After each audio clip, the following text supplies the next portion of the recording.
السلام علیکم۔ کراچی میں پی ٹی آئی کی انتخابی میٹنگ پر خوفناک حملہ، قومی اسمبلی کے امیدوار ارسلان خالد سمیت 10 کارکنان شدید زخمی ہو گئے۔ کیا آپ حالات حاضرہ سے آگاہی حاصل کرنا چاہتے ہیں؟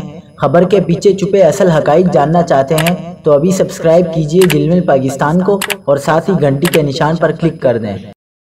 آپ کو بتاتے چلیں کہ تحریک انصاف کا کہنا ہے کہ کراچی کے حلقے این 248 میں ہونے والی میٹنگ کے دوران حملے میں قومی اسمبلی کے امیدوار ارسلان خالد سمیت 10 کارکنان زخمی ہو گئے۔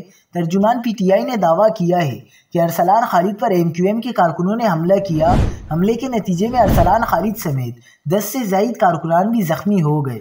پی ٹی آئی نے الیکشن کمیشن اور سندھ کی نگراں حکومت سے نوٹس لینے اور ملزمان کے خلاف سخت کارروائی کرنے کا مطالبہ بھی کیا ہے۔ دوسری جانب کراچی کے حلقے این 250 سے پیپلز پارٹی کے امیدوار خواجہ سہیل منصور نے الزام عائد کیا ہے کہ این 250 اور پی ایس 129 میں پیپلز پارٹی کے الیکشن آفس پر ایم کیو ایم کے کارکنوں نے حملہ کیا ہے، لہٰذا الیکشن کمیشن اس کا نوٹس لے۔